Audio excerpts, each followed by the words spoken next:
Welcome to the Catherine Vandome and Me podcast.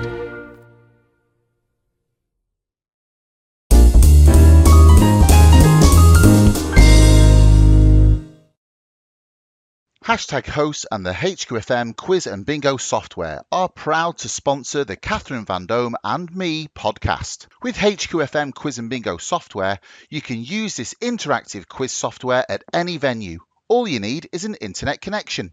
Go to hashtagquiz.co.uk for your free trial today.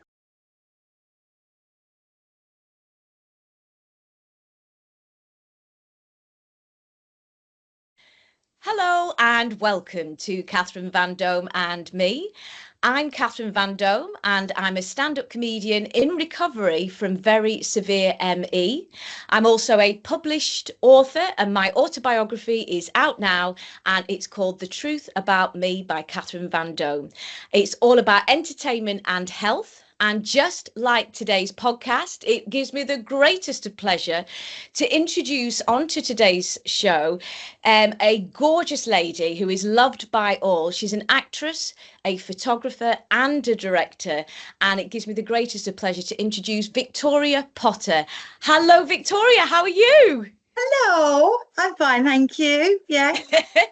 It's amazing to see you after all these years. It's so good. It's so good to hear your voice. I know, like, with social media and Facebook, and you check everybody and you make sure everybody's all right and how you've been doing, obviously. But it's really lovely to actually, hear you. So that's good. And vice versa as well. You are really, as I said in the introduction, you are loved by all. If you want to share with the audience where we met just briefly, and then we're going to hear all about you. Where did we meet? High on the seven seas, in a ship. Yeah, don't call it a boat, whatever you do. Yeah, on the ships, cruising, not cruising, but working, having an absolute ball. They were the best years with some of the most amazing people, must say. Yeah. It was brilliant. And it was, I think it was about 1997, I think, roughly about then, I think, when we met. And you were just incredible. You could do all of the performance and you really could. Great singing voice, great acting as well. And we were put to our paces, weren't we? We had to be able to sing, dance, act and look after the children and do all these different activities. And you were brilliant on that stage.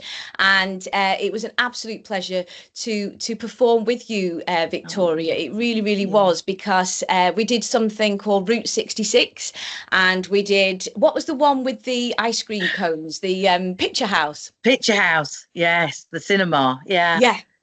Route 66, Route 66 always makes me laugh, because who thought that having a car on coasters on a ship was a good idea? For when the storms hit. Yeah. Great. And they only waited. They never let us have a day off unless the storm was so bad that the whole of the Clipper Lounge had sick bags all down the sides. And even then it was suspect as to, well, there may be 10 people watching, so you might need to continue. And then either that or that you couldn't do a show because all the glasses in the bar had come off the shelf, so they couldn't serve anyone. So there was no point having anybody in the auditorium. So it was like, we're not doing the show tonight because it's all right. Okay, fine, fair enough. And it kind of got to that point. It waited until it was okay. The bar's now crashed. Okay, you can you can look after yourselves. Yeah. But we were so excited. We would have performed, and we did perform matter what was going on on those seas. It was the most exhilarating time for all of us, wasn't it? Oh yeah, definitely. And that was on board the MS Sea Wing where I met you, Sun Cruises. And we went all around the Mediterranean, all around the Caribbean. And we've already had on this podcast Anthony Bristow, who, again, loved by all. And of course, Adam Wyde, whose venture it was to create this incredible Started it spectacle. all off. Yeah. Yeah, Open Wide absolutely. International. Yeah. Open Wide International, that's right. Yeah. And so we had the pleasure of working together back in 1997. And what we want to hear today is all about you, Victoria. So you are an actress, a director, a photographer, and an avid reader, it looks like, if I'm looking behind your bookshelf. This is my COVID wall. No, it's just that during COVID, every time anybody did an interview on television or anything, they always had a bookshelf behind them. So I thought, right, well, I'll join the rest of the clan. And what was great about you was you also had a very, very strong comedic ability as well.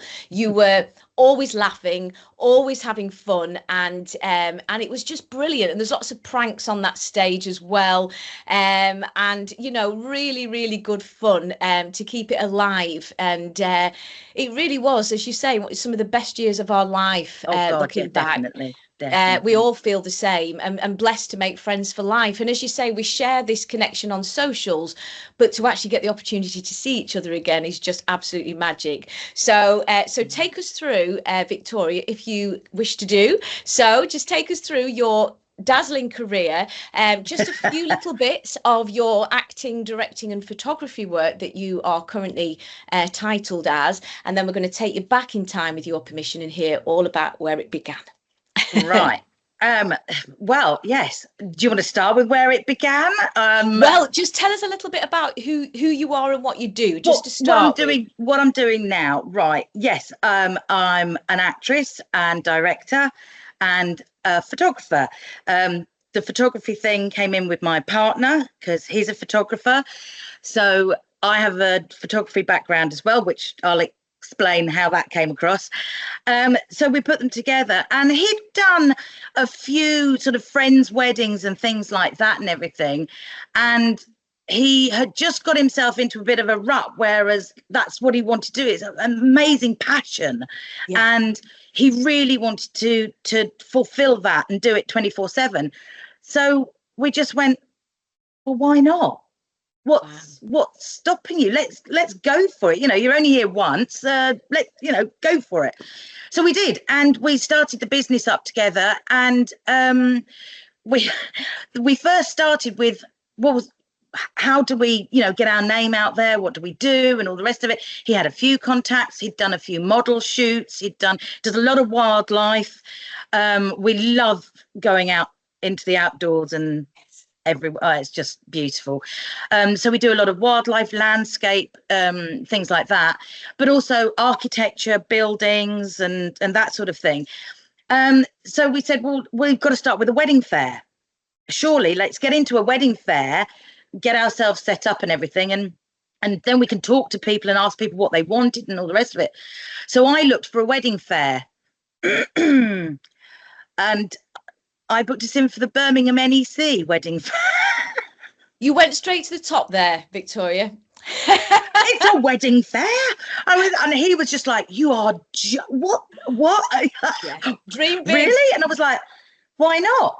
Yeah. And at the time it was like, well, we have got some wedding photographs, but not a lot of wedding photographs, but we can print some of those out. We've got an amazing printer. We can print some of those out. And I said, yes, but don't you think that people that want you to be at their wedding doing their photography, it's such a special day, it's such a big event. You don't want a one-trick pony. Put up the photographs of everything and anything to show people your skill, to show people the talent that we have. And so we did, and we had we had a fantastic weekend. And yes, our book started to, we started getting the bookings and all the rest of it. And over the years, it just keeps going, keep going, from strength to strength, which is brilliant. It's something that we absolutely, it's really, really weird because we talk to a lot of photographers and a lot of photographers wouldn't touch a wedding. No, too stressful. Yeah, that's true. It is stressful because obviously you want to get it right. It's the biggest day of their lives for a lot of people. but we enjoy it so much and we get so much pleasure out of it that in the end, it's not a stress, it's an enjoyment. It's a passion and it's an enjoyment. And it's beautiful being with people as well on that special day and making them feel comfortable, making them feel relaxed. And we end up doing all sorts of things, and from doing up dresses and tying shoes and doing corsages and doing, where to put things and where's this and where's that, and somebody's lost the cufflinks and you're off somewhere, So, we don't just go, I'm sorry, I don't do that. I only take photos. We're not like that at all. So well, we get out. You've always had that gorgeous personality, Victoria, anyway. When I knew you, you absolutely did, because we had about 26 costume changes per night if we did a double show of a 2-hour show. So that's that was 4 hours. My baby. I loved the costume department. So on a day off, or if I had time off, I'd go in there and clean it all up, or resew buttons on and resew a zip. Did you? I didn't know that. Yeah. And the glue gun was my best friend. Wow. So you were the one when the sequins dropped off or anything fell. I'd nip in there. I'd just go in there, and sit there and sew it all back up again and tidy it up. Because after a show, you're knackered, you're tired, and all the adrenaline's still going. So what you want to do is get with your mates or go to the bar or whatever is your thing to do. And people just used to go in and just go, chuck it all in and go.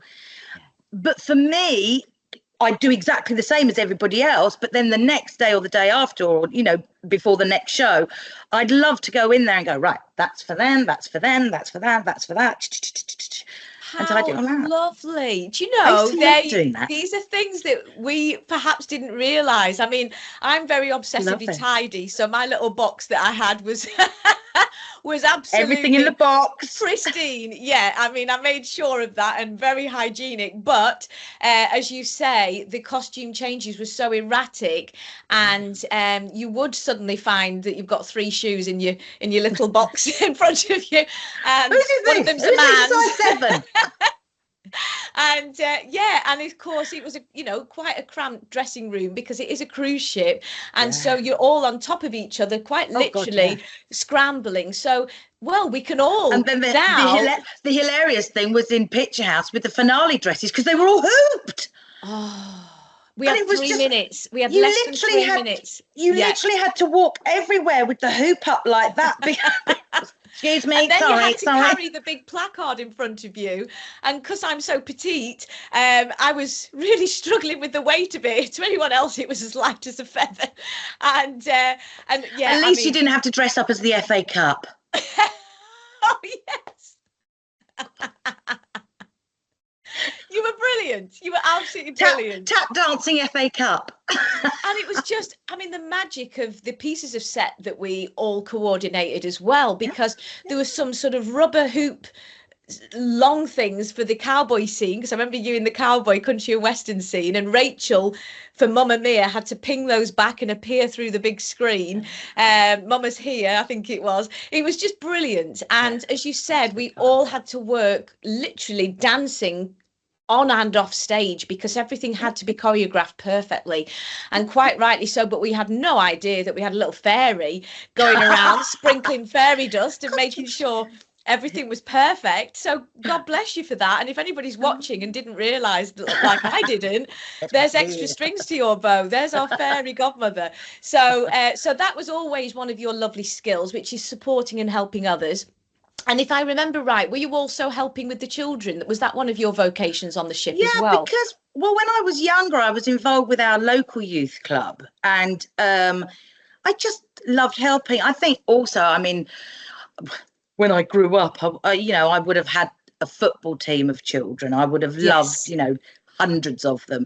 And loved friends that had little kids and things like that. I always used to look after them and things like that and everything. I suppose maternal is the word. I don't know. Looking like after that. people. Yeah.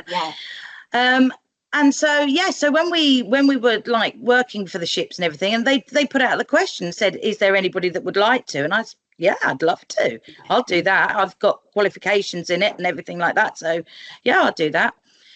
So I just sort of slipped into that role as well. And again, great fun, fabulous fun. Working alongside Kimberly. Yes. Gorgeous girl as well. Really, really kind-hearted people. Everybody on that ship, friends for life. And also, while you were working with the children, which became my vocation in later years, running a children's theatre school, I was on the cruise ship doing everybody's bridge tour.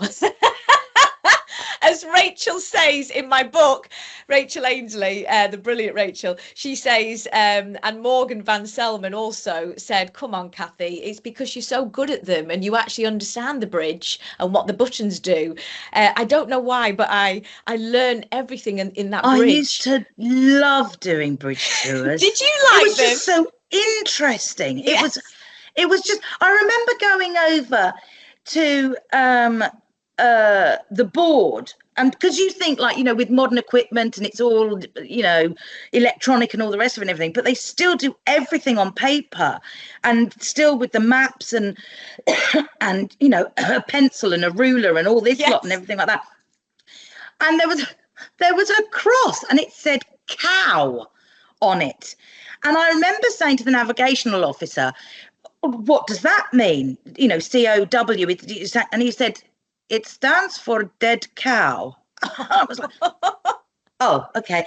Just so we know it's in the water and we're going to go around it. And it was just like, do you often? He said, oh, you see everything in the water.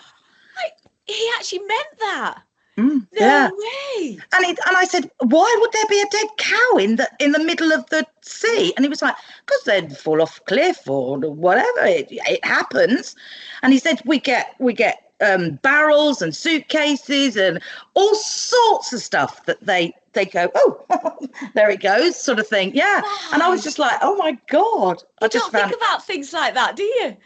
Definitely not. But yeah. I mean, they always told us if there was any emergency, and we did have some, and one of those is documented in my book as well, where I think one of the engines stopped. Luckily, I knew that we had 3 engines on the cruise ship, so I was trying to calm people down. And now, when you say bridge tours are fun, perhaps one or two a week's good fun, but at one point I was being put on about 3 to 5 a day. And I was like, is this a joke? Yeah, but you're good at them, so that's it. But I would always say, I say this is what I always say to the customers that were there. I would always say, don't touch the red button. And I had convinced myself by the end of this 5-6 months out there that there really was a red button that you don't touch. So watching them all shift to the side, don't touch that red button. Whatever you do, don't touch that red button. And of course, the captain would be sunbathing outside. If you remember, he was never actually at the ship. He was always sunbathing, so I'd say yeah he's fine, you know, it's going on its own, and I would always end with iceberg ahead. So I can kind of see why they're enjoying it. But yeah, you've got to have a good laugh, and we were privileged to have daytime activities like that as well, because it's you know, I think it's important that you get that camaraderie with the people on board, with the customers that were enjoying it, with the passengers. We'll always remember a wonderful day with Joff, Eaton and Morgan, and I think Kimberly was there. There were several of us out on the crew deck, and of course on the crew deck we were the lowest deck, and then all the passengers were sort of like staggered crew decks above us, and they're all sunbathing, doing that thing and everything. And we were going across from Madeira over to the Caribbean, so we had 6 days. Yes. And everybody gets a little bit bored, maybe. And I can't remember whether it was Joff or Morgan. I've got a funny feeling it was Joff. Suddenly went, dolphins. And we all went over to one side and said, look at the dolphins. And then I think it was Morgan the other way. Whales! We can see whales, there's whales. And so we all started going that side. And then suddenly we realised that all the passengers above us were doing the same thing. And then it just became a joke that suddenly one of them would call the other side, and you'd see everybody from how the ship didn't start doing that. All the where? And they're all looking like this and everything. And we're just sitting there going, They were brilliant like that. Yeah. And I think at one point I had, I think it was Roy Yates and Matt Miller holding my arms and legs, doing a 1, 2, 3 swing with me. And I had Factor 50 sun cream on. And at the end they said, were you actually holding her? Because I wasn't. And if you do go over the side, you're going to go through the spinning, the back of the ship, aren't you? Not going to survive. No. But we had practical jokes all the time, and that's what kept it alive as well. And Joff, I think at one point, I think he raided the mustache cupboard, and he came on with all of the mustaches, and everybody else seemed to be able to keep a straight face, but I am terrible at corpsing. So he specifically just looked at me. He knew. And of course I'm going like this, and he knew I had a line. So, the jokes and the laughter were just all the way through the day as well as the night. And it was 24 hours of fun, wasn't it? Yeah, it really was. And in the Caribbean, people from all over the world would come and join us on the back ship. I think we had steel bands at one point. I remember the first day that we docked in the Caribbean, and Rachel Ainsley and I sat on the beach. I think we were in Trinidad. I think that was our first port. We sat on the beach and we just looked at each other and went, just pinch me. Yes. We sat on this white sand beach under a palm tree with that azure blue sea, and we just went, just oh my God. It was brilliant. With crystal blue water. Going to see the pyramids and things like that, things that you never ever thought you'd see, you wanted to, and everything, but just places, just brilliant. And you got paid to see it, and you were young as well, so you were young and free. You had no ties, you had no commitments, no mortgage back home or anything, and you were just living your best life. And did any of us save any money? No. We had a 50% bar bill. So it was just fun and laughter from the minute you woke up. And you started with Good Morning Sea Stretch in the splits at 8 o'clock in the morning, and you'd only just got into bed from dancing in the crow's nest with the DJ, so it was just, there was no sleep for all of that time. And is it any wonder my body needs a lot of sleep now? But honest to goodness, we're making up for it. It was just such good fun. So those were our days on the ship, and you've just explained your photography. And can you share your partner's name as well and his company? Daryl Bristow. We're DK Bristow Photography. Yeah. And you can go and have a look at us on our website. And we're on Facebook and Instagram and everything. DK Bristow Photography. Fantastic. And we've got a studio. We have a studio at home, so we do corporate headshots and acting headshots as well. And wow. I mean, you name it, we do it. So, yeah. And because you cover such a vast spectrum, as you say, a lot of photographers are either just wedding or just landscape. And what's great about what you're doing is you've got this vast array. So if I've seen like birds in flight and scenery and flowers opening, and the most beautiful photographs on your website. And are you both producing these photographs? Or wow. It's That's just amazing. It's like with going back to the wedding photography, we also do videography as well. So we'll do like a highlight video for people. So it's like a pop video of the day, or a film trailer or something like that of the day. So we do that. So there's a bit of videography. He's also Daryl. I'm not, but Daryl's a qualified drone pilot as well. Wow. So we have a drone, and again, things like the big group photograph. I mean, years ago you'd stand on a ladder or lean out of a window or something like that, but now we've got the drone. He's qualified drone pilot, so we do that. And again, that can help with things like architectural photography and people, builders, roofers needing photographs from above and things like that. So we do that as well. It was very difficult when we first started.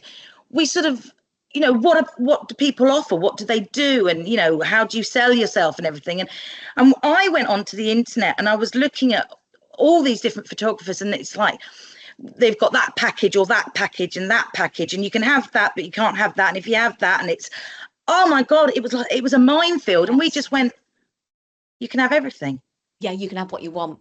Yeah. It's your day. It's not my day. I'm not telling you what you, and it's the biggest thing. And sometimes when I'm saying it, I think to myself, I'm sure Daryl's probably getting bored of me saying it, but when we're with couples, it is their day. It's not our day. We don't say you can have 200 photographs. If we take 1,200 photographs, you'll have 1,200 photographs. Wow.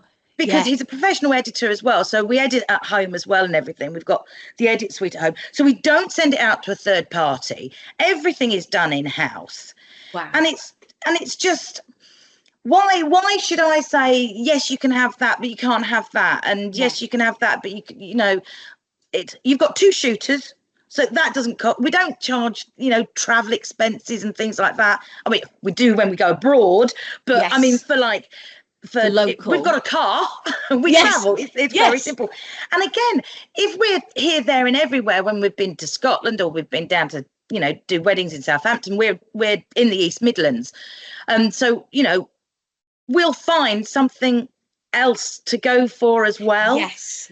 So you'll make it like a weekend for yourself as well as their wedding. Exactly. Unless you've got back-to-back weddings where you have to get back and everything, we'll go and do some landscape photography while we're there, or we'll go and find something that's, we've seen a beautiful castle or a waterfall or something like that and everything. So you just sort of like add it in because you're doing it 24/7 anyway.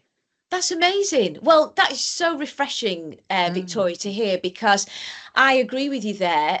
There are limitations often, and I've seen photographers that do the quirkiest sort of photography work, rather like Schindler's List, where you've got little colourful moments and then black and white, for example. That's right. That's really quirky and beautiful on a wedding day. But as you quite rightly said, if your limitations are just that, and you either want this or you don't, and I'm not doing any natural pictures or whatever, then often at the end, the bride and groom might feel, well, it would have been nice just to have a standard photograph. As well as... Well, that's it. And we talk, obviously, when we have couples book with us and everything, usually about 4 to 6 weeks before the wedding, we'll go and have another chat with them, a meeting, and what would they, exact things that they want. If there's, some people will give us an exact list of what they want and who they want, and name people who they want in the photographs and things like that. Other people just want documentary style. Don't want to know you're there, just click away. Wow. But then again, we've had that before, and then they've said, like, I don't take nobody says I'm a fantastic in a photograph. Nobody says it. Everybody goes, I take a shit photo. Everybody says it. But then on the day, even with documentary style, we haven't had one yet that hasn't a couple come up to us and say, is it okay if we go and do a couple of pose photographs? Because they're then more relaxed, the day's gone, they've gotten married, it's, and that's part of the package. Evening. Yeah. I think that's part of the package, having the beautiful, either it's a sunset or in a forest or wherever they're staged. I like it's just those being flexible. Of course it is. And there's no way. We've heard. Obviously, like every job, you hear the nightmare stories, and why somebody would turn around to somebody and go, "No, I'm not doing that." Yeah, it's unbelievable. I don't get it. Doesn't comprehend in my head. I don't understand. But that's because you're a natural giver. You are somebody who gives their heart and soul to everything that you do. You really are like that. But you just want to put yourself in their position. And I know. When you're an empath, you kind of wonder why nobody else is like that, and it's in certain fields. But the majority of people are like you. I always said I'd far rather. I had the 2 experiences: one as a waitress in the London Marriott Hotel, and another as a customer in the Ritz. And I far preferred being the waitress. I'm a server, and and Anthony Bristow is another like that. He absolutely loves looking after the celebrities that are coming into the Palladium and everything. Sir Cameron Mackintosh and Sir Lloyd Webber. He enjoys that, and I think we are who we are, and you are serving them at their wedding in the most beautiful way, and you're producing some incredible quality photographs. stops. And what's brilliant is there's two of you. So if, goodness me, that's always the biggest fear. What if the video stops working?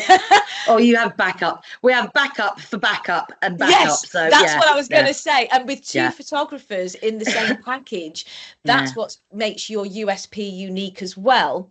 Two incredible photographers with attention to detail, and you can hear in today's chat your attention to detail, you know, just from the way that you went and like the good fairy, and none of us even knew. Why are they smelling of roses and all of those things about? I didn't go that far. I didn't spray them. As good as, Chanel, as good as. So, you know, that's fantastic. And and another, you know, quality and skill to your bow that you obviously have derived from somewhere. And we're going to go back and have a look at that. So obviously there's the acting as well as an actress, which we've touched on, and directing as well. So perhaps before we embark on those skills, let's go back in time. Where were you born, Victoria? I'm a Cambridge girl. I was born in Cambridge. I was born in Cambridge. I'm an Essex girl. Born in Cambridge, but dragged up in Essex. So yeah, I'm from a place called Saffron Walden in Essex, that we very nicely, not nastily, call it suffering boredom. As we grew up as teenagers, obviously it's a very, very, very different town. I left Saffron Walden in 1988. So it's a very different market town now. But yeah, that's where I'm from. That's fantastic. But when you said you were born in Cambridge, just explain that and who your parents are and when you actually then moved to Essex and why that happened. Oh no, they were living in Essex. They're both originated from Kent and moved up. My father was in the film industry. Oh wow. And he was an animator and film director. So he did a lot of stuff. We lived in Canada for a while and we always came back. Essex was our bolt hole. That's our home, so to speak. But yeah, and I was born in Cambridge because I think that was the nearest hospital for Mill Road Maternity Hospital, which apparently is no more. It was bulldozed, apparently. But yeah, no, I was born there. My mum was in hospital for a while with me there. And then, yeah, we were in a little tiny village outside Saffron Walden called Wickham Bonhunt, which literally was a road. That's it. It's a road. So that's where I grew up. Then we moved into the town, into Saffron Walden, when I was about 5. That's going backwards and forwards from Canada as well. They used to be, many years ago, for those of you of a certain age, at Christmas there always used to be the Happy Prince, the Little Mermaid. Those animation cartoons were on television, and Dad did those. Selfish Giant, that was Potterton's art company that did that in we lived in Montreal, and they did that. And then as I grew up, I went to school at Clavering Primary School, best primary school in the world. That's where, not name dropping, but people like Jamie Oliver, he went to, because we were all regulars to the Cricketers in Clavering, the pub. So Jamie and his sister Anna was at the Cricketers, at Clavering Primary School rather, because his mum and dad owned the Cricketers. So we all sort of like grew up together. There was a whole band of us that, again, kids together, and I was one of the eldest. So it was that sort of like looking after everybody again sort of thing. And then Dad did a lot of, I mean, in the 60s, before I was born, Dad did a lot of things for Hanna-Barbera and Hallison Bachelor, ITC. He worked on Thunderbirds, The Prisoner, Millicent Martin Come Fly With Me. He did the Liberace show, The Saint. He did lots of like graphic design for titles and things like that and everything. And in those days, you couldn't just send an email. So if you had a program, he used to make these booklets up of all the pictures. And again, that's where the photography comes in, because he'd photograph the stars and put them in and make these booklets up to send over to somewhere like America to advertise the program so that they would buy it for their television and things like that. So he was sort of involved with that. Then he started doing obviously with his animation, he did things like the Mr. Men and Scooby-Doo and things like that. He did the Yellow Submarine with the Beatles and Pink Floyd's The Wall. And he used to do, before music video came out, the Beatles started doing these little animated videos to go with their songs. Yeah. And he did those as well. And then the Osmonds started doing it. So he did that with the Osmonds as well. So they had these little short videos to go with their stuff. The Great Rock and Roll Swindle by the Sex Pistols, he animated that. Goodness. So there was lots of films that he did. And then if he went up to the BBC, if I wasn't at school, I'd often go with him. Wow. And of course, that for me was seeing the other side. Yeah. And I remember walking through a studio once and they were all dressed in their beautiful costumes. And it was a period piece. Again, those of a certain age, it was called the Malins. And they all had the Malin streak. And they were all on set. And we walked at the back of this set. And I was just, that's what I want to do. Yeah. I want to do that. And because obviously Dad was an artist, a painter and photographer and all the rest of it, he wanted me to go down that line. But I was like, no. They get dressed up. They get to wear pretty clothes and pretend to be other people. That's fantastic. Of course it is. What else would you want to do in your life? Exactly. So yes, so that it was going up to London and the studios and things like that with Dad that really got me interested in that side. Brilliant. I mean, what's your dad's name? Sorry to interrupt. What's your dad's name? Gil Potter. Gil, Gil Potter. Fantastic. If anybody wants to sort of look him up. Yeah. And so just rewinding slightly, have you got any siblings at all? No. So you're the only child, and so you're the only star, if that makes any sense, and apple of your parents' eye, I'm sure. And do you know what, being an only child, my dad was an only child as well. Was he? Yeah. So I mean, my family is tiny.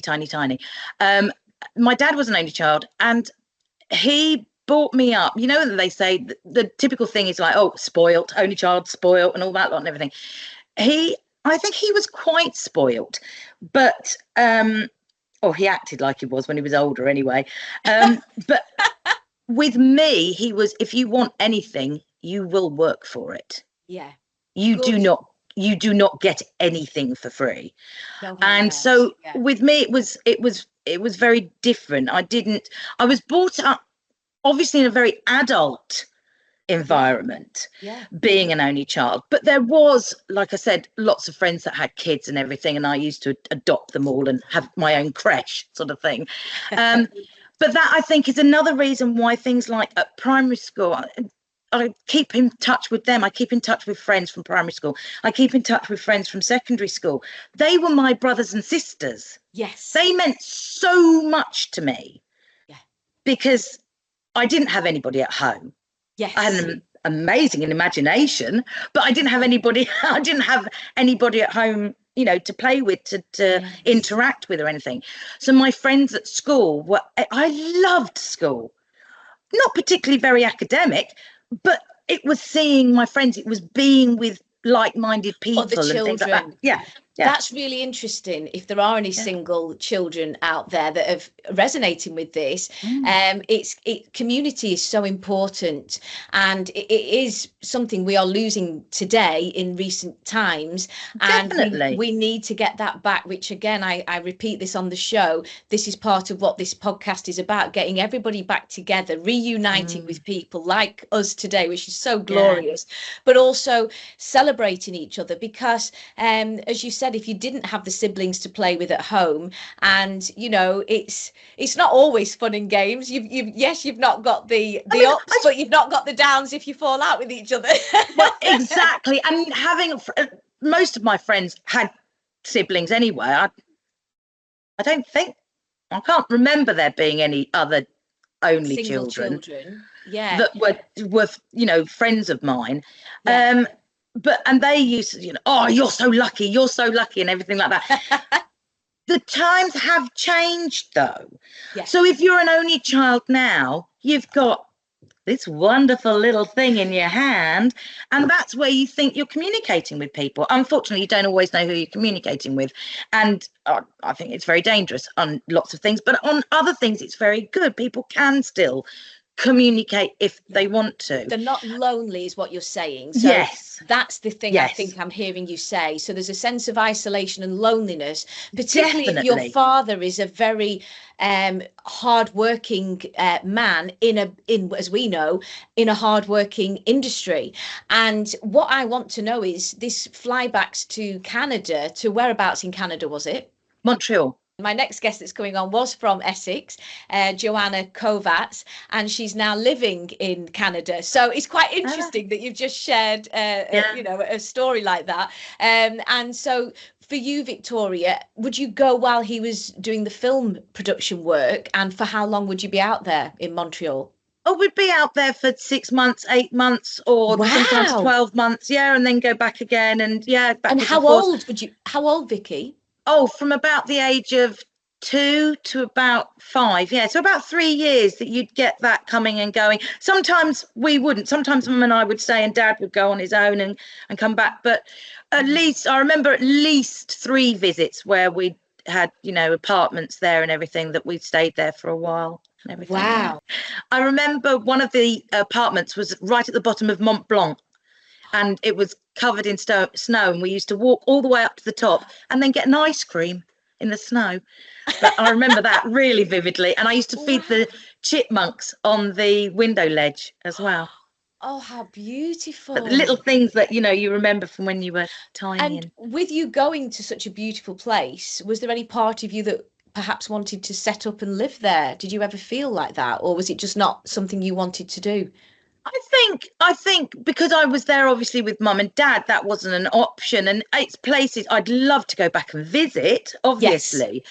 Yes. Because Canada's a beautiful country anyway, absolutely stunning country. And I'd love to go back and visit. I've got very, very fond memories, even though it was many, many, many years ago, very, very fond memories of being there. But again, I think that was another string to the bow of being on the cruise ships and just traveling and visiting all these different places. And now if somebody said, where would you love to live? There's so many to choose from, isn't there? Yeah, that's the thing. That's the thing. When you've seen the world, and with young eyes as well. Yeah. The thing is, I went all around the world, and I was so lost in the shows and what was going on, that when people said, where have you been, I would sometimes say, I have no idea. You were almost spoiled. So you'd wake up in Monte Carlo, and the next day you'd be in Barcelona, and it just became so normal in a way. And you forget that people pay good money to go and see all these different places. Well, also when I was growing up, what was quite nice for me, when I was about 10, my parents started having foreign students. Oh, wow. So my father was out, he'd go out to France quite a lot, and he started the animation business, he started to stop and sort of slow down a bit, and then he started to do what he called proper painting and doing more painting and photography. So he'd go out onto France. We'd got friends in France, and so he'd go backwards and forwards to there. And then Mum was alone with me in the house, and she said, well, for a bit of an income as well, we'd start having foreign students. So we started having people from, Japan and Italy and Uruguay and, Mexico and Spain and all over the place, because my father's parents had done that as well when he was growing up. So this is where one of his very best friends was French. So that's where he got the tie to France. So it was sort of thing. And then when I had my family, we started having foreign students as well. And it's so lovely for the children, I've got 2 boys, and for both the boys to grow up with different people that speak a different language and have different customs and different traditions and everything, it was just interesting. And yes, you weren't there, you weren't in Japan, but this Japanese person was at your dinner table telling you how they speak and how they live and what happened. And they'd send gifts from Japan and things like this, or from whatever country they were. And for me, that opened the world up as well, because suddenly that world wasn't a great huge place that you didn't know anything about. You were meeting people from the other side of the world, and you were meeting people from and they were sharing your house and your food and watching telly with you and things like that. And it's a great way to open up your children, to say, like, you're not the only ones around here. It's a big. Stop you feeling spoiled. Yeah. it's a big old place, and that was really good. That was really, really and good. Also for you, it was more company as well, like you say, because if you did feel a little lonely in your youth, and how old would you be at this time? I think we started taking students when I was about 10. Wow. And Mum and Dad carried on until they both moved out to France. So for about 10 years they had students. That's incredible. And were they young students or middle-aged or? Oh, no. We had, now and again, we might have a young teacher. So they were in their 20s. But most of the time they were sort of teenagers that had come over for a course of English. How long would each one stay, Victoria? How long? That depended on the course. Sometimes it would be 2 weeks. Sometimes it might be 3, 4, 6 months. So it could be a different time and everything. So it was lovely for me, because I had we only had girls, because obviously I was a girl and Mum was on her own. Right. She was on her own with an only daughter. That was my concern. I imagine men for some reason. Yeah, no. Yeah. So she only had female students. That was the only thing that was a criteria for her, was female students. So I had these older sisters all over the world, and it was brilliant. And again, I still keep in touch with some of them.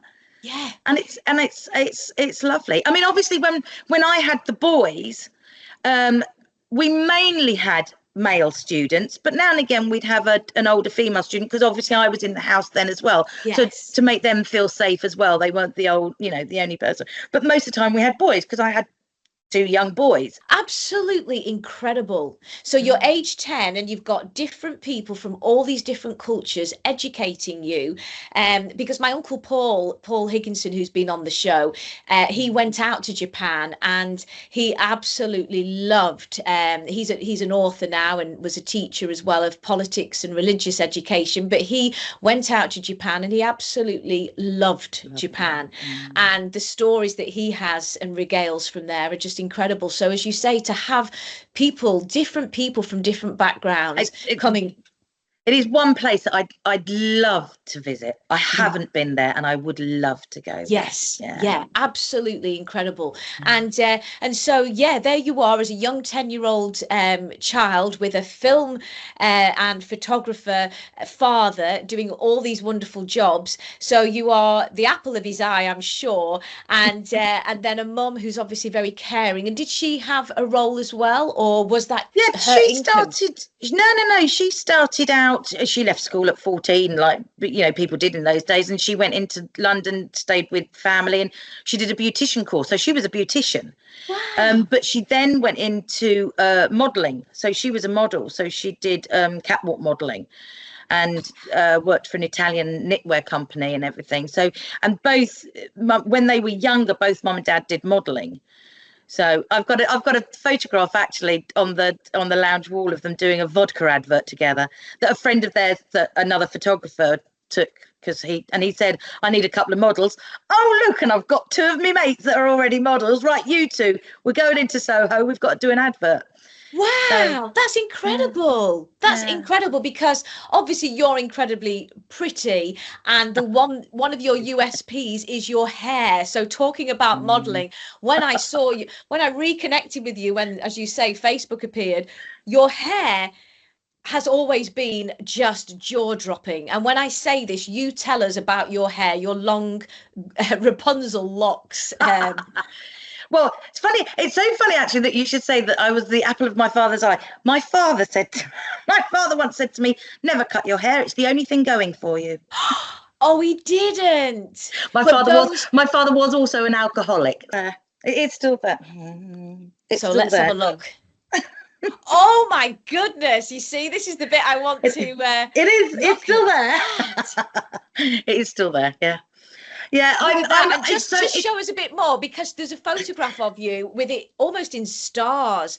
You've always had this incredibly long hair. Yes. It's still there.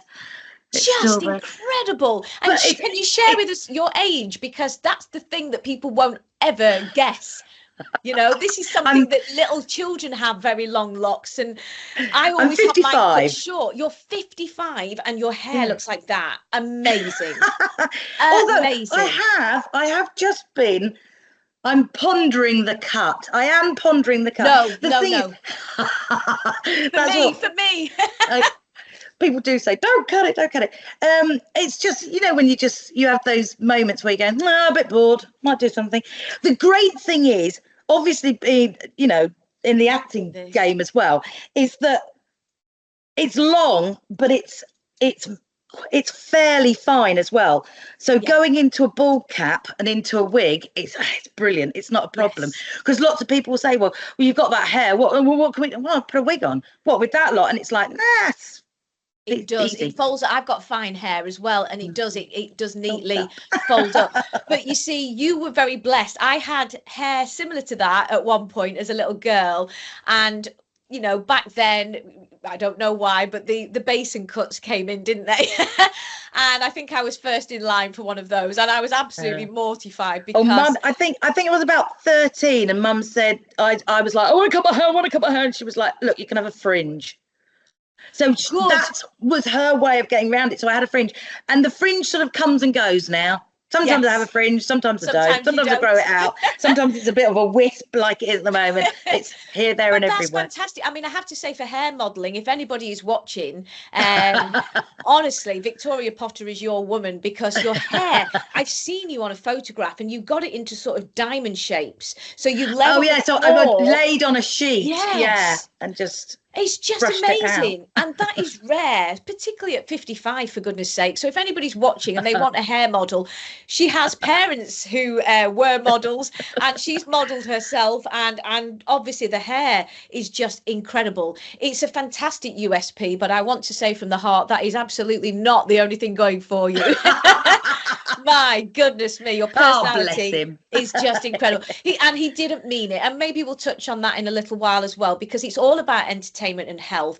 And it's a lot to do with what we think about ourselves, because very often what our parents say and what happens in our lives can absolutely transcend us, whether we're a single child, whether we've got siblings or whatever. If we have any sort of incorrect, unfair treatment in the family home, and we have spoken to many people with different backgrounds on this channel, that can absolutely impact on us and our lack of self-worth. And very often in entertainment, and I'm sure you're going to agree with me, as everybody does, it often comes from a little place of lack of self-worth. Somebody please love me, because I don't love myself. And why don't you love yourself?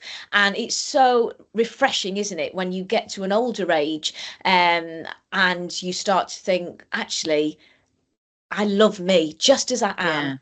All the imperfections as well. I think it's really, really important. And I think the tide is starting to turn. And I think more people, I mean, when I was growing up, if somebody had a therapist, it was like, why? Are you a loony? Yes. It wasn't a thing. Now people will go, I go to a therapist. It's brilliant. And you're like, people are talking, they're not talking enough, don't get me wrong. They're still not talking enough. And there is still a stigma, and especially with the men, unfortunately. But there is that awful thing of, you know, men don't cry, men don't talk, men don't do this, and all the rest of it and everything. And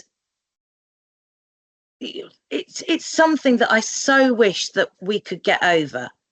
I'm really glad that a lot of young people that I speak to nowadays have got therapists, or they talk to people. And I think, again, like with the phone, when you're just there in that little world and you don't talk to, or you think you're talking to somebody and it's somebody completely different, it's the stigma is going from that, luckily.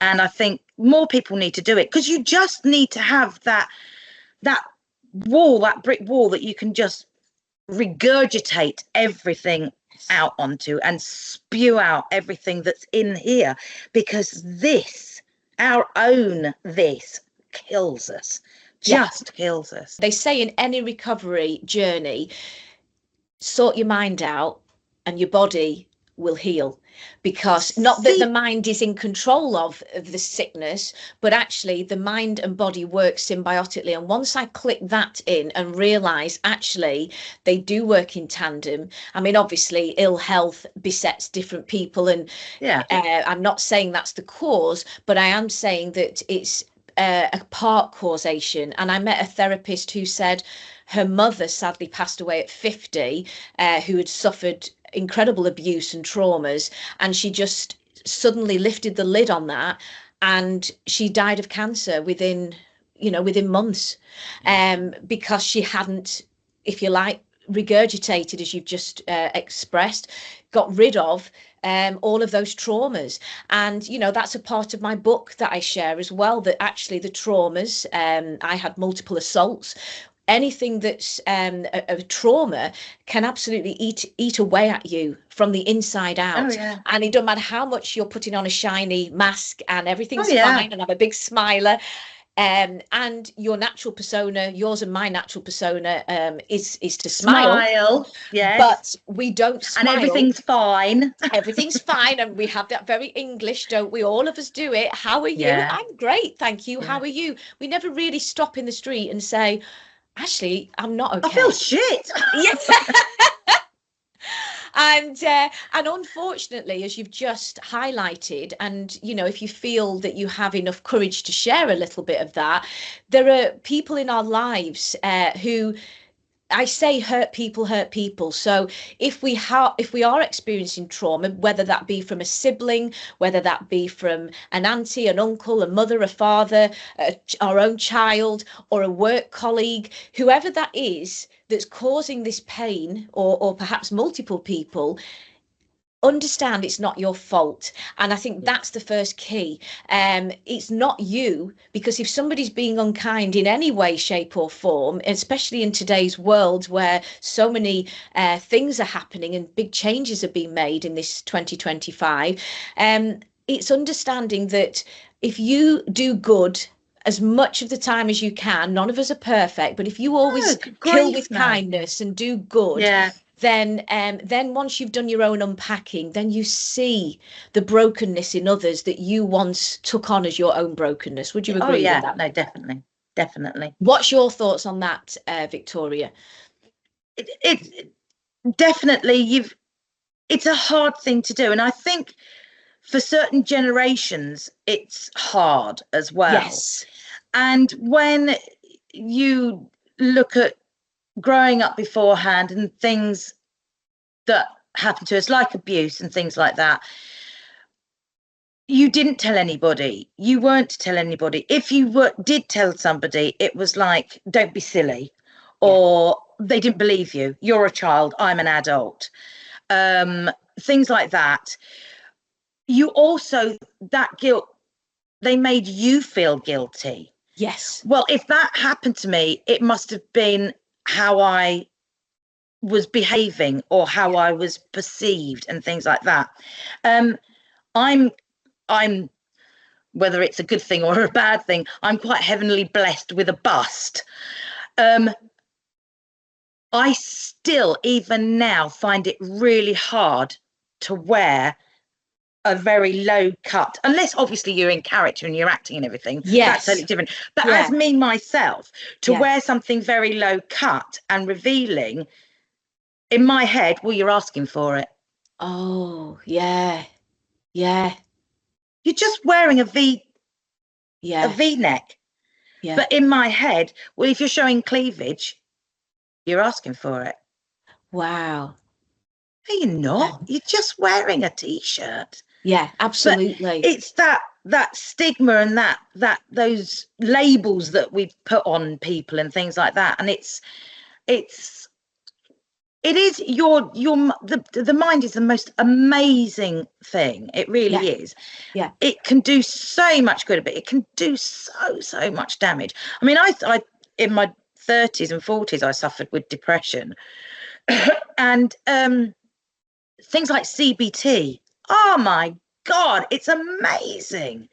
And cognitive behavioral therapy and how the brain works. And you just sort of go, oh my God, yeah. And your eyes open up to this whole different world and different way of thinking. Why was I thinking about that? And I remember once somebody saying, you know, when you're standing in a queue in a supermarket and you catch somebody's eye and they look at you and maybe they've just got a blank look on their face. But your head goes, they look at me like that for? Yes. What have I got on that they don't like? Do they not like the look of my face? Do they not like the colour of my lipstick? Or how I've got my hair today? Or the hat I'm wearing? And one, who gives a damn? Two, they're probably thinking about what they're cooking for tea and they've just got a blank look on. But your face, that paranoia suddenly goes off and everything. And they're like, just smile back. You might find that they click out of it and smile back at you. Yes. But the automatic thing, or it was beforehand, obviously, was to go, it's me. What have I done wrong? Yeah. And that horror thing. And no, it's not actually all about you. And no, they weren't thinking about you and they didn't care what you were wearing. And once you break free from that cycle, which once you also unpack, as this channel is doing as well, you realise, Victoria, the similarities in all human beings. Because when you are stuck in trauma, you think you are the only one. And the difference, I shared this with my partner Mark Singleton recently, the difference between when I speak to somebody in day to day or on camera, when somebody is still stuck in trauma, I can feel an energy, because very often they really want to talk about it quickly and it's the first thing at the top of their tongue. And my heart melts, because when somebody's out of it, they are more logical, more rational. And once you're through the trauma, because the first time I wrote my book, it was just the traumas. And it just spilled out. So, I've done about 25 edits at least of the book before the final print. It's taken over 8 years to write. And it just started with, if you like, it was called The Truth About Me from the very beginning. That was my first title and remained. But it was, here comes the whole truth. And as you work through it, and I highly recommend that everybody writes a book about their life, even if they don't put it to print, or morning. You're getting it out. Again, it's like a therapy. Absolutely. And you're scribbling. I call that scribbling your traumas. And when I help and support people in a counselling forum, that's something I advise, which is The Artist's Way by Julia Cameron. And she aids creativity, as you have, and also she aids repelling the traumas. And she says, if you write 3 pages of A4 on a daily basis, not only will you learn creative skills, and in my case it turned into a book, but the very first book, of course, was things that nobody should need to read because it's private. And I think that is the fundamental difference between somebody that's still stuck in trauma, who's trying to bury it and trying to cope and everything's fine. And what happens with that is either you take that anger, because it is buried anger, you take that anger out on yourself, which is what I did, and I had an eating disorder, or you unfortunately, there's the other camp who take it out on everybody else, and it's everybody else's fault. And I would say possibly in your father's case, that may well, and you can share with us, that may well have been his coping strategy. What's your thoughts there? Oh yeah, definitely. I mean, when I remember one argument very vividly where he just turned round, obviously it was at the era, and he said, bloody hell, what with you, your mother, Margaret Thatcher and the Queen, I'm surrounded by thick, bloody women. And it was just, it was just that, it was one of, I mean, he said all sorts of stupid things, but it was just one of those things that it was like, you chose to get married. I'm sorry, I'm a girl. That's how I felt already then, you know. It was apologising for being alive sort of thing. Yes. And then, you know, resentment. And I mean, Dad and I, we got on. He was my father. I respected him, but I hated him. Really? Yes. Because of just the way he lived his life, and he was very selfish. But that, again, that was the alcoholism as well. It's that generation thing. I mean, there's absolutely no way on this earth my father would have gone to a therapist about anything. Yeah. It was unheard of in those days. Yeah, absolutely. If my father had been, you know, several generations up, yes, I think he probably would have. Because it's more common now, and if somebody can help me stop feeling like this, then why wouldn't you go? Yes. It's almost madness not to go. But it was very indoctrinated in their time, and a little today, that nobody like went. You said, the crazy people go, they're crazy. I always say, if somebody comes to me and says, I don't need therapy, I'm fine. You need therapy. They need therapy. So always look out for the ones who say, I don't need it, because we're all human beings, and we will all benefit from it. There is no detriment as long as you have a good, empathetic therapist. But I think it's important to anybody training in therapy today, you must expel your own, because if you don't, what you then give to somebody else is only going to be marred by your own trauma, I feel. Would you agree with that? Oh, definitely, and definitely agree with that everybody has a book in them. Yes. Everybody has a book in them. And you go to most therapists and most good counsellors and everything, the first thing they will say is, do you journal? Yes. And if you don't journal, and it doesn't have to be 3 sides of A4 every day. It can be a paragraph, but just spit something out. Get a book, get a notepad, anything, whatever, and just a couple of lines. I felt good today. Today was a shit day. Yes. Why? That's all you need. But it's just that thing of, instead of just, like we said, that old-fashioned way of pushing it all down, put the lid on it, and it'll all go away. And it doesn't. It just sits inside and bubbles up, and one day it will come out. Absolutely. Well, I was just going to say, it's going to come out in some way, shape or form. And as I highlighted earlier, disease states are often, Gabor Mate would say that, they're often born of trauma of some description, whether that be physical, mental or chemical. And all of these different things manifest in some way. Even if you haven't been to therapy and you're of the camp of, I'm okay, everybody else is not okay, that you learn, what you need is, I'm okay and you're okay. So if you sit on your high throne, even as a therapist, and if you go into therapy with the mindset of, I'm absolutely fine here, it's everybody else that needs my support. Again, you're taking a regal action on a chair that you haven't even started to unpack your own. Because once you do, it's almost impossible not to become an empath if you're not already one. And if you are, I mean, the sad thing is with CBT, I'm sure you agree, because I had a little of that, is they only give 6 staccato sessions. And that is absolutely not right.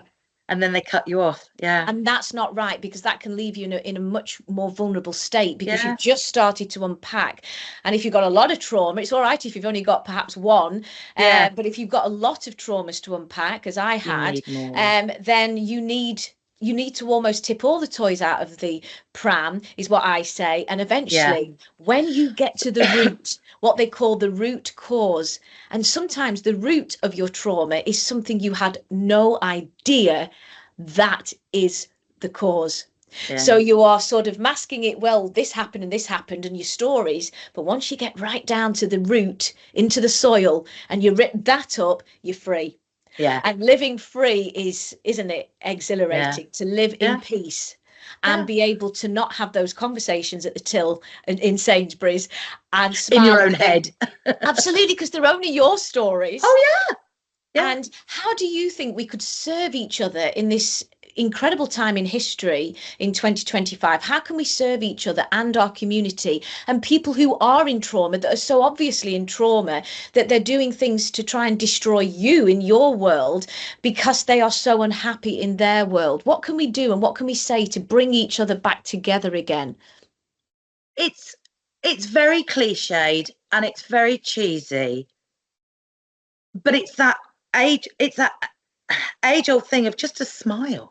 Just smile at somebody, and a smile is contagious, and you will smile at somebody and they will smile at somebody else because you've smiled at them and they've smiled and it's the really little things that cost nothing that make the biggest amount of difference. Daryl and I had this conversation just yesterday evening. We went up to some shops and we parked the car, and there was another shop that we wanted to go to at the end of the row of the shops. Do we get in the car and drive up to that one, or shall we walk? And we said, let's walk. Yes. And I said, it's sort of doing our little bit. It's not a lot, but not getting in the car and driving up and then driving back again.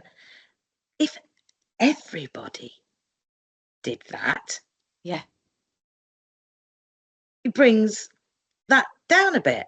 And you think to yourself, and we were saying, but everybody would say, yeah, but me just walking 200 yards, 300 yards up the road, that's not going to change global warming, is it? Yes, but if everybody did it, yes, it would. And it could just help. But it's that butterfly effect, isn't it? It's the butterfly effect. In everything. I think it is. And we've all been separated and divided, and it has caused enormous conflict in many families for lots of different reasons. It's broken people. We are at a time in history where the mental health detriment is at its highest ever.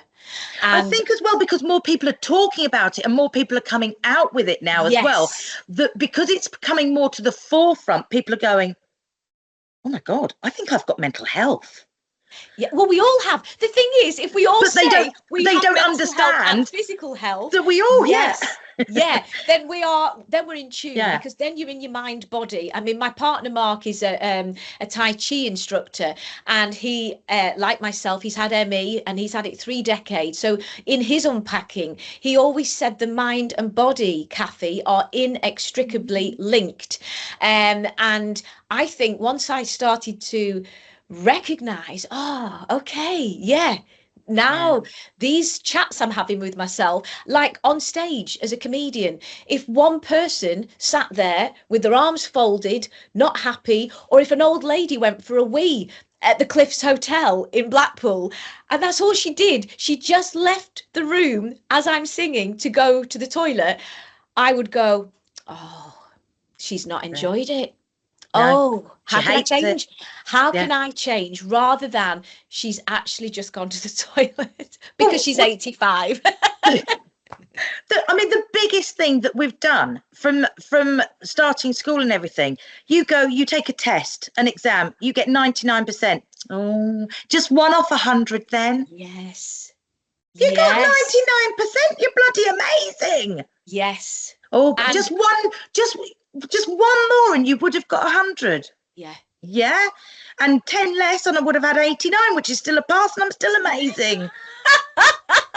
I love that. But don't you find when you unpack your parents' toys, independent of them, when you start unpacking your own parents, because we're all experiencing different things, and they do say even if you're loved too much, I know wonderful parents, and I think, oh my goodness, that daughter or that son, they're high achieving because their parent is, you're the best, and actually they can end up, they say, in trauma because suddenly looking like a beautiful princess and not being the realistic. prefect. It's not Suddenly, realistic. it's not realistic. And so they then start to unpack and don't like their parents purely because their parents love them too much.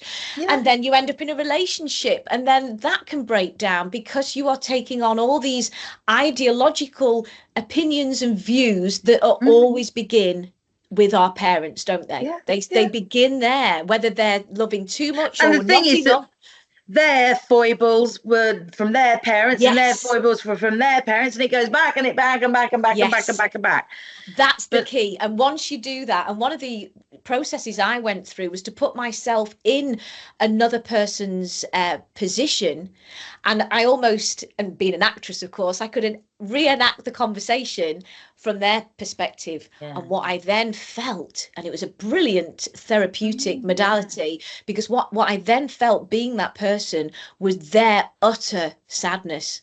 Yeah. And once I recognise that, because I'm a naturally happy soul as you are, and I'm very lucky that no matter what happens to me, the frying pan in the face, I'll get up the next day, I'll cry, but I'll get up the next day and get stronger. Carry on. Yeah, and I'm lucky that I've got that, because not everybody has. My nana had that wonderful attribute as well, a very, very strong-minded and a lovely, one of the most beautiful human beings on the planet, and she really was a big empath, and empaths worry what other people think. That's the difference.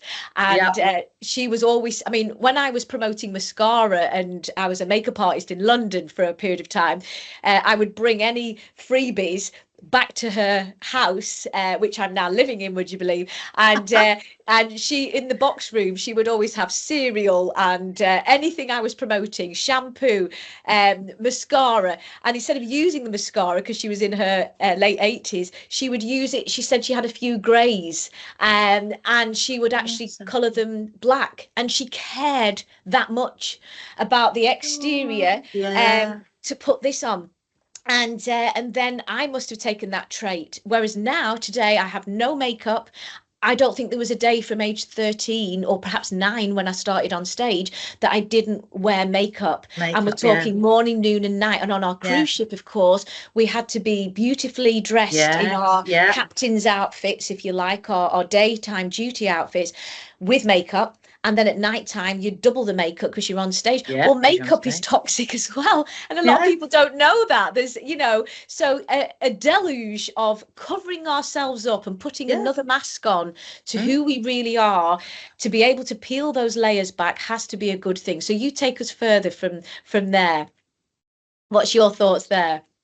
Well, it is. I mean, you've hit the nail on the head. It's one of the reasons why I went into acting. It was fantastic. Not being me. Say that louder. Not being me. Yeah. It was. It's wonderful because you can be anybody you like in the whole world, in the whole of history, creative fiction, non-fiction, doesn't matter. You can be anybody. And that, to me, that was the whole excitement about it, that I could put me in a box somewhere and pretend to be somebody totally different. Yeah. And that was the excitement, and that I loved. Yeah. And that's why I pursued it. And I always looked at stand-ups, for example, who are bearing their soul and being themselves, because I did character comedy as well as bearing my soul, and I always admired. I always felt more comfortable in characters, old grannies and things we've done together on the ship. But I found the bare raw stand-up the most exposing. But having spoken to a few stand-ups that have only done that, they have counter-argued that and said, actually, I would struggle doing the character comedy, for example, because it's not me. Because it's not them. So actually, and also when they're being them, they admitted that they're not really them. It's a caricature of them. So it's so interesting that as soon as you get on stage, or if you're a headmaster in a school and you're giving a talk, you're being a part of you. You're being the confident bit. This is why I think that drama is so important in schools and things like that. I heard the other day that there is a new course, I think it was on the television, I can't remember. There is a new course coming out to sixth form students. And it's basically how to communicate. Yeah. Yeah. Because this generation that are in schools at the moment can't talk to people. Yeah. They just cannot talk to people because everything is text or voicemailed or things like that. So when they're face to face with somebody, I mean, I've got people that I know and everything, they can't go into a shop and ask a shop assistant for help. Yeah. Or they can't, I mean, long gone are the days where you had to go and talk to a bank manager, but they wouldn't be able to do something like that. They can't go into a hotel and book a room. They can do it online, but to actually talk to somebody face to face. And they've now got a course where they teach people how to, it's called drama. Yeah. And drama games and drama exercises. We all did it at school. Okay, I was fortunate. I went then on to drama school and did it even more. But it's all about communication. It's about being an individual. It's about being a team member. People that play sports, people that do performing arts, things like that. They're communicators. Yeah. And it's not okay, for some people, yes, it is a God-given talent. And obviously there are hierarchy and lowerarchy in sports and in performing arts and all the arts and everything. But it's a fundamental thing that we communicate as a human being. We communicate. Yeah. And we embrace. And that's another thing. If you are quite shy and reserved and not a good communicator, then you won't understand the confidence that exudes us as performers.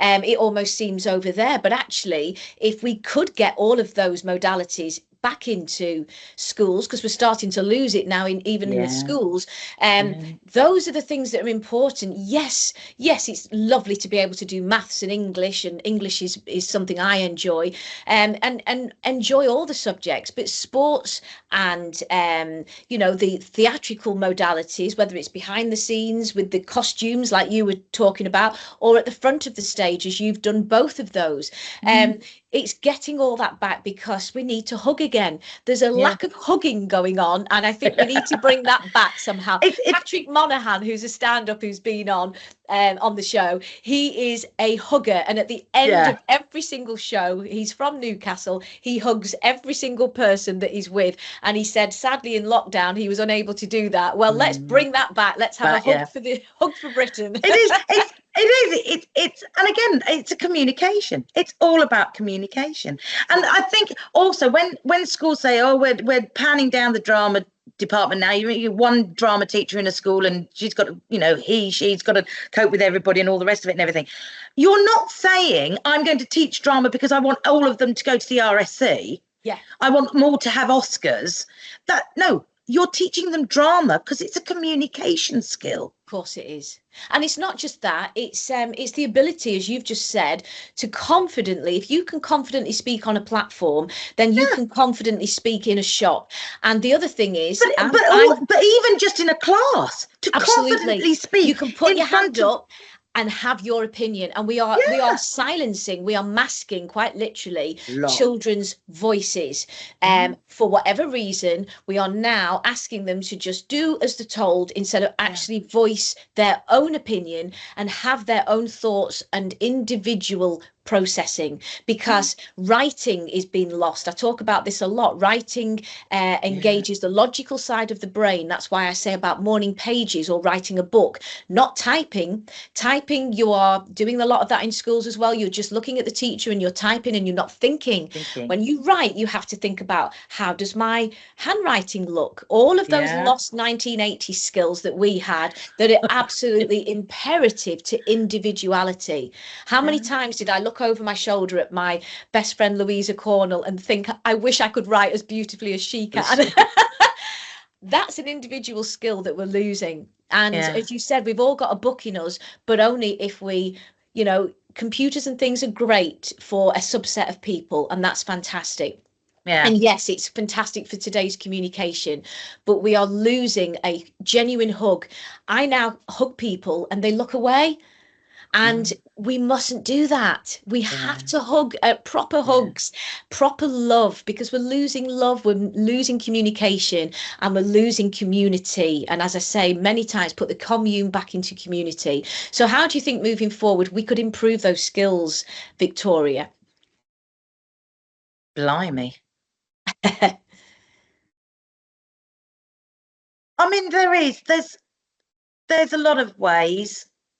Again, like I said, bringing it back into the schools, bringing back things like drama, and not to make, the world of actors, but just again for that communication base and everything. I was with Stagecoach Performing Arts. I worked for those as well. Yeah, they're very good. Principal for them for 21 years. Wow. And saw a plethora of children go through, and the joy that you get this 4-year-old that sits there absolutely in shock and won't speak, hasn't uttered a word for the last 4 weeks, and then suddenly you see them start to develop, and the next thing you know, they've got the lead, or they've come up and they've said good morning to you. Yes. And you're like, good morning, how are you? And they've smiled, and you smile back at them, and you see them grow and develop, and it's amazing. It's just amazing, and it's so fulfilling. Yeah. And I started with Stagecoach as a teacher, as a drama teacher, and then I took over as principal for where I was. Wow. And don't get me wrong, I missed the teaching part of it because it was, but then having that overall, watching the children in everything, in the singing and the dancing and the acting and everything, and it was amazing. And to watch confidence and these characters get into themselves and find themselves, and opportunities, as you say, that our parents perhaps didn't have.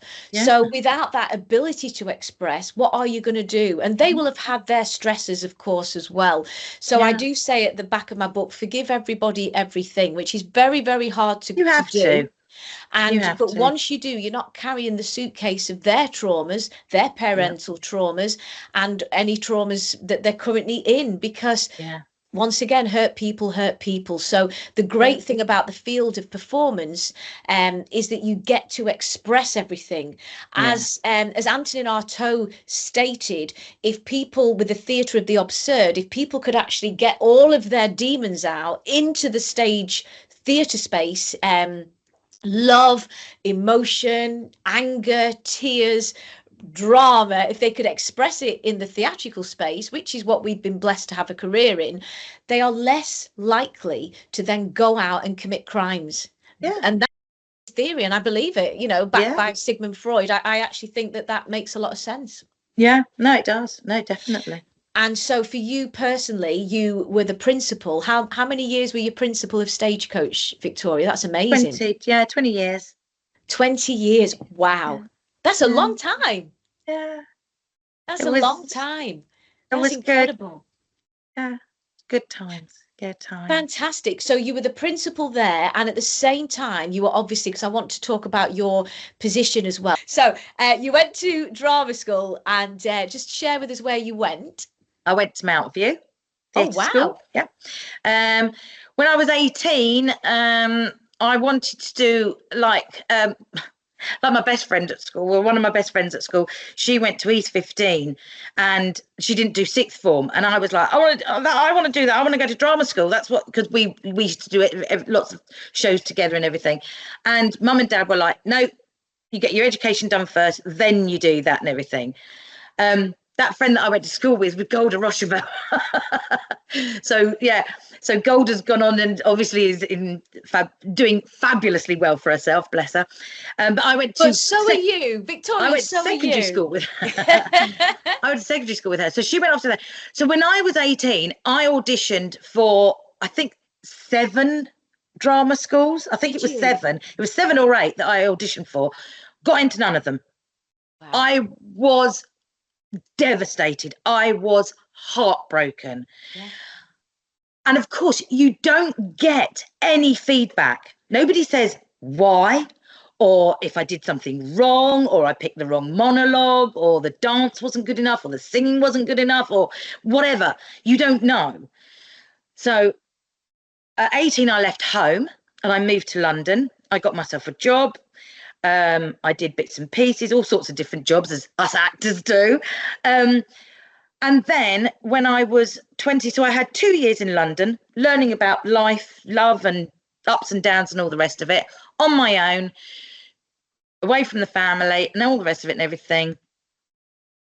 And then I decided, right, I'm going to reapply for drama school. So then I reapplied, and I only applied for 4 of them. And I got into 3 and I chose Mountview. Wow. And Mountview was, if I could go back and do those 3 years again, I was just absolutely, because every day you are doing something that you just love. Again, like the ships, it was like the ships, because every day you are doing performances and doing things that you love doing. And they always say, don't they, another cliche is that if you're doing a job that you love, you know you're not working. It doesn't feel like work because you're enjoying yourself, and it is. And it was the same. I loved being at Mountview. It was just fabulous. Just loved it. Everything about it. Everything. I've heard it's incredible. We've had another guest, Helen Latham, or Helen Morfitt now, and she also absolutely loved Mountview Drama School, and Mountview, of course, is musical theatre backdrop, so you get all 3 hybrid of disciplines. And yes, I've heard incredible things about Mountview Drama School, so that's fantastic. And what happened after that, Victoria? Did you go straight onto the ships straight after Mountview? Well, I was a friend of mine that had been that I'd been at Mountview with was playing Eponine in Les Mis, and I met her in between her matinee and evening performance, Amanda Channel, and I just met her for tea, and she said, "What are you doing?" I said, I don't know. I'm in that sort of no man's land at the moment that I don't know. You know, when I look at some auditions, I think, do I want that part? I don't know. And I'm going for some auditions. I don't think I'm going for the right ones. And it was all sort of ups and downs and everything. And she said, have you ever thought about the cruise ships? And I was like, no, why would I want to? And she was like, because they do shows on it. She said, my husband does it, and he does it like 6 months on the ships and 6 months in the West End, 6 months on the ships, 6 months in the West End. And he sort of does that as John McDonald. And I was like, oh, well, I'll have a look. And that's where I saw the advert in the stage and television newspaper that I used to get avidly. We did. Yeah. And I saw the advert for Open Wide International and thought, give it a go. And that was it. Wow. And to your credit as well, because it was very tough. I talked with Adam Wyde recently on the show, and it was a very tough process. You see, I replaced a dancer, which was Jilly, the lovely Jilly. Yeah. And I had 3 days to learn all of the shows. So I was very much a latecomer. So I didn't do the process you and Anthony Bristow and others had to do. So just tell us a little bit about that process. That was, you wrote into them and you had to send your CV photograph, a CV of what you've done, where you've been, what you're doing. And basically on the photograph and your CV, they asked you to come along to an audition. Then I think there was it was held in London, and I couldn't make the first audition. I had the flu, and I remember contacting them and saying, look, I'm absolutely bunged up. I can't make it. And they said, don't worry, come to the next one. So I went along to the next one, and I remember talking, I don't know who it was now, but talking to somebody, and they went, you weren't here at the last audition. And I said, no, I had flu. So they said I could come in to this one. And they said, yeah, but that was a knockout audition. And it was like, okay, well, I'm here. I got through anyway. So, and it was like, oh God, I got through it just on the merit of the CV and the photo and everything. Wow. So I was really happy about that. But still, I think there there must have been about 80 to 100 of us there. Yeah, and then that's it was what I like, had with mine. Yeah, it was. Yeah, Was it and then- Dance Attic? Was it Dance Attic? I'm trying to remember the location. I can't remember. I know but we it all was- had to get up on the stage and sing in front of everybody, and then we all Yeah. had a choreographed dance Yes. piece and all the rest of it and everything. And then I remember right at the end, it was like, right, we'd like to keep these people behind. That's and it. You know, like any audition, you're like this. Oh, please. I was always looking at the tall, leggy blondes and going, okay, Yeah. you're Yeah. through. Bye, I'm off. Yeah. It was nice meeting you. Yeah, exactly. And then it was, right, you are going, you're going down to, there was a group of us left, and right, you're going down to Felixstowe and for the training. Yeah. Oh, okay. But it was still, but you've not necessarily got a place. It was, you're going for the 2-week training. Wow. So we all had to go home, pack a suitcase and get down to this hotel in Felixstowe that we took over. And then again, it was 2 weeks, and it was, again, you were learning choreography, you were learning dances and new shows and all the rest of it and everything. We had great fun in the evenings. We used to do sort of like, you know, talent shows and comedic things and everything. And then some of the people that were already out on the carousel, they came over and met us, and we were talking to them about what ship life is like and all the rest of it and everything. And then we had another big meeting where it was like, right, you're either in A, B or C. There's your letters. So we all had like a card with a letter on it, and it either had A, B or C on it. And A's were going on the carousel, B's were going on the sea wing, and C's were in the pool. And wow. I was going on the sea wing. So I went straight onto the sea wing. So That's incredible. Rachel, bless her heart, Rachel was in the pool, and Rachel Ainsley? Yeah, literally, we were getting onto the ship in Hastings, walking up the gangplank, and the girl that was our sort of like the lead singer just went, oh, no, can't do this. And we were like, what, as you were going on to, so she was scared of going on the ship? Literally going up the gangplank. We got into like the atrium, and she went, my God, can't you feel it moving? And we were like, a little, but we were angry, we were moored up, and we were like, well, a little bit, you're on water. And she was like, oh no, I can't do this, and literally she didn't even put her bags down, literally turned around and went down. And the next thing, about half an hour later, Rachel walked up the gangplank, and we were like, yay! What a blessing to us all. What a wonderful human being she is, like yourself. Amazing. And then you obviously you did a few months, I think, on that ship before there was this sudden extra casting, and it was like you say, there was over 100 people, but in this particular audition they just wanted one. And so I looked around, just like I explain in my book all the time, little dark hair, looking around, there's just no way. There's always tall blondes, and they usually stood next to me as well, either side. It's just ridiculous. And I just thought, I haven't got a cat in hell's chance, not a chance. And so I enjoyed myself, because I thought, as I often did, I would always try and crack jokes. And I think that's what caught Adam's eye, because I was cracking jokes. Yeah. So that was really nice of him. You relaxed. And I relaxed. And I think Stephen Baker and Jane, was it, all on the panel. And Stephen said, right, we want you to audition for Maybelline in Picture House. This is the part that we are, that we're casting. And of course, he did his accent and said it's American. And my reply was, but I thought you said it was American. And that was it. He said when we were flying out, that was it. He said the cheekiness. So the point is, they wanted, and Adam explained this, they wanted people who could sing, dance and act, but also were personable. And those you had to be qualities. Again, because of communication with the passengers. I nearly called them packed heads then. with the passengers, I'll use the proper word. But it's, that's important as well, because after we left the ship, I heard years later that there was daytime activities people and then an evening performer, and there was a difference. And some people didn't have that natural patter because it wasn't something that they did. And I think once we start doing this in our world, as we've just described, both of us are servers, I'd far rather be a waiter.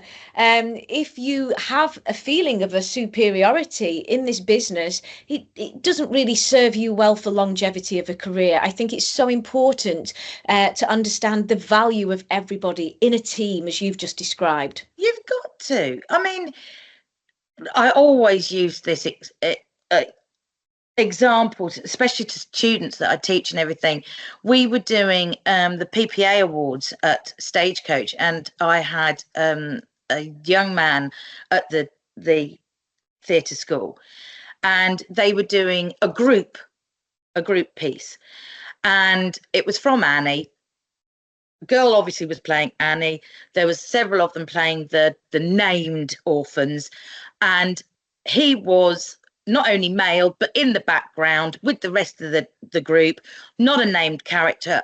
And the girl that was up front was very full on, very confident, maybe a little too overconfident, but was very confident. She came out with a merit, he came out with a distinction. There you go. Yeah. Why? Because the second he entered that stage, he was in character. He was there and he reacted to everything. He listened to what was going on. He just enveloped the whole situation, the whole character and everything. Yeah. And that's what it's about. Yeah. If you've got the lead role, fantastic, amazing. But you're not going to shine unless you've got a ton of people behind you that are with just you. as good. Yeah, absolutely. And are backing you up and making you look good as well. Yeah.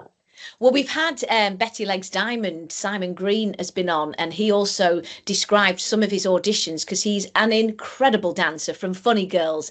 Yeah. And he basically said that sometimes he would have to play it down. Sometimes the chorus members, if the lead that has already been selected perhaps isn't as strong, the chorus have to be played down in the West End. Or you stick out like a sore thumb. Say it again. Either that or you stick out like a sore thumb. Yeah. So to an extent, if you are uber good like he is, sometimes it can be to your detriment in a West End audition, because you are taking the focus from whomever that celebrity is that's taken the lead in the middle. So that's something that I hadn't even factored in this business. But what was beautiful about all of us, all the players, we were team players. And the fact that you've been put to your paces for 2 whole weeks with an audition camp, because that's kind of how it was. And that's important as well, because if you're not a team player, then that may be the reason that you're not getting either, one role or another. And that goes across the board in entertainment. And I've heard this in the West End as well, whereby people who are taking lead roles, they may only get 1 season, because if they believe that they're better than, or not working as a team, or they're not being very friendly, then of course they're going to choose somebody who's more of a team player, because that's what we need, don't we? And I would just say, so don't go into the industry. That's very simple. If you're not a team player. Yes. Absolutely, you've got to be, because you are, as I said, you are going to have to zip up somebody else's costume, and you're going to have to move around and do other things, particularly as you're working your way up that platform, perhaps to then playing the lead. And it is a beautiful experience. It really is like, it's just magic. I as you said, as you described, there is nothing more magical than working all together on that stage, and then the big dance routines and the fun and the living on that cruise ship as well. Just incredible. And so moving forwards from there, so you've done your acting, you've been a teacher, you've been a principal at Stagecoach for 20 odd years, and your directing skills as well, were they embodied challenge within that, Victoria? That's basically because I'm bossy. That's what it boils down to, I think. I think as well, it's the whole thing of the your imagination. You can see things and you just think, well, if we do it this way and we can get, do it that way, and you want to do this. And sometimes you'd go and you'd see things and you'd go, well, it doesn't look right. Why didn't they do it like this? Or you'd question. I mean, simple things, especially when you're teaching children, backs to the audience. You'd think it was, an obvious thing. And, yes, you can do it on some, but you've got a big cast and just dynamics of the whole thing and everything. And so, yes, I sort of fell into directing because of having to, and then doing the jobs that I was doing and the teaching and everything. Then you've got to direct them. You've got to give them a focus and everything. And then it started to, when Billy Elliot did, they did an anniversary, and they did a junior version of Billy Elliot, and went out and asked directing people if they would do a youth version of Billy Elliot. And so I did it in the East Midlands, and I could have said yes, it was just for stagecoach children, but I didn't want to. And so I got a fabulous group of very talented friends together, and we built this production company, and basically said, right, let's hold open auditions, so it's open to all the kids in the area. And it was for 12 to 19-year-olds. And we did Billy Elliot, and we did it at the local theatre, and then we did it in Nottingham as well, at the Playhouse in Nottingham. And when we finished this fantastic run of rehearsals with these kids, and we used to charge them £1 for their fees to come in and everything. And it was we had the most amazing cast, amazing bunch of people. It was a summer of just laughs and everything. Wow. And when we got to the end of it, all these kids turned around and goes, what's the next one we're doing? And we went, there isn't a next one. That's it. And they were all like, no, we've got to do it again. And suddenly this company that we were like, well, what do we do? They want to do it again. Wow. And it was like, okay, and we did 5 years of that. And so each year we did Billy Elliot, obviously. We did Sunshine on Leith. We did The Wiz. We did my brain's gone. Brain fog. Oh, it's lovely, brain fog. I love brain fog. We did Happy Days, the musical, as well. Yeah. And we just did these musicals each year, and did new auditions every year. Yeah. And every year, the kids that we'd got that were 18, 19 when we did Billy kept growing. And so they kept saying, well, I'm not doing it next year, so you better up the age rate. And we were like, okay, we'll make it to 20. In the end, we got to 20, right, up to 24. And then we stopped. Then we have to stop. And it got to the point that then, I mean, the production company, people were getting married and having children, and people going off to uni, and everybody was doing different things. And it had come to an end. Yeah. But we had the most amazing 5 years of doing these shows and everything. It was brilliant. That's just fantastic. And again, that just shows your indomitable spirit as well, because you really are, you transcend not just the front of the stage, but the behind the scenes. I said in the beginning, you're the fairy godmother doing all the sequins and none of us even knew. And then you're teaching, you are on the ship as well, also looking after children. You then raise your own 2 sons, and you embody your parents' gifts as well, which is bringing people from all over the world, globally, into your world and welcoming everybody. And I don't want to end, but we're going to have to unfortunately very shortly end today. Well, me, I could sit here and talk all day long.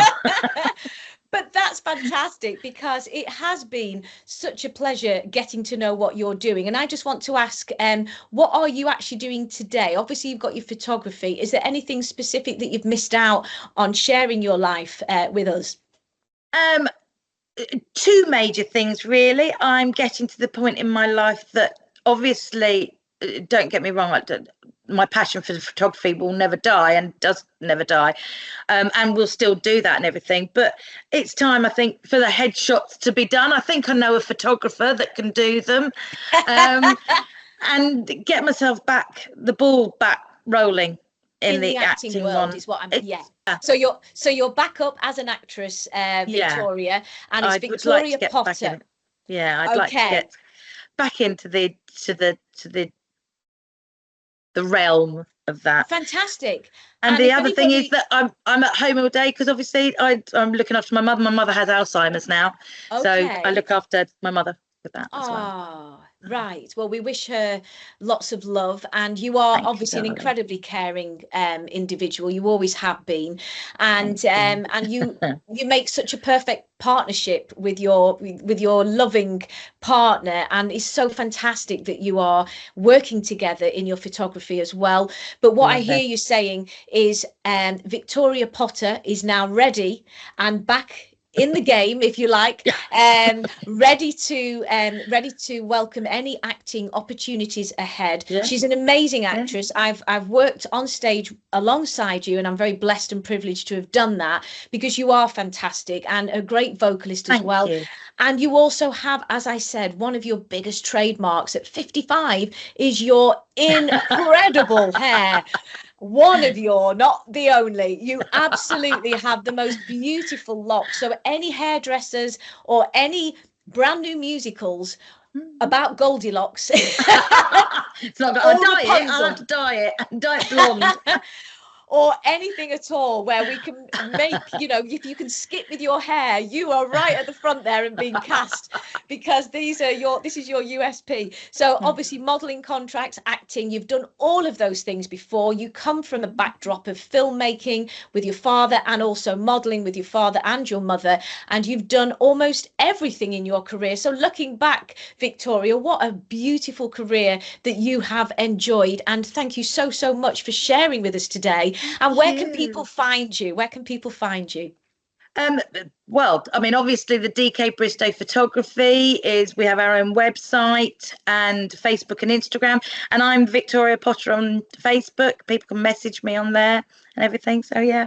Fantastic. And do you have a website to share or not? Not personally, no. That's just the photography that has a website. Fantastic. So if there's anybody out there that is looking for the lady with the long flowing locks for any sort of fantastic photo shoot or anything, so I just want to say from the heart, please do not cut your hair. We'll have your hair. Oh, it's a bob now. So you absolutely deserve every success and continued success ahead. And you and Daryl, with your photography as well, carry on entertaining the masses and serving the community like you do. God bless you. It's been an absolute pleasure having you on. Have you enjoyed yourself? Yes, it's been absolutely fantastic. It's lovely catching up and talking with you as well. Here he is. Here he is. Bless him. My co-host is Tinker Vandome, and look at this. This is Victoria Potter. What do you think? I don't think he's that impressed, actually. I think he's starstruck. I think he's like those 4-year-olds. 1 year with action training with her, and you'll be at the front of the stage. Oh, Tinker. He would have been a brilliant Toto. He did play Toto in my school. And the best thing was, with him being called Tinker, the little 5-year-olds, we had 2 groups, the older group and the young, and the little 5-year-old was dragging him by his lead. Come on, Tinker. I mean, Toto. Fabulous. So he's had a few productions he's been in, and now he's not quite a Sandy, is he? He's not quite a Sandy. He's definitely a Toto. He's definitely a Toto, and he's in Spotlight. Would you believe it? They accepted a photograph of Tinker and I for Spotlight. So he's my son. I didn't have a real one. And he's nearly 17, Victoria. Would you believe it? And loved more than I could possibly imagine. Yes. So Bless from him. both of us, from Tinker and My I, darling. all the very best ahead. God bless. Thank you, my and darling. Thanks for coming on the Catherine Vandome and Me podcast. Thanks, Victoria. Bye-bye. Thank you, darling. Bye-bye. Thank you.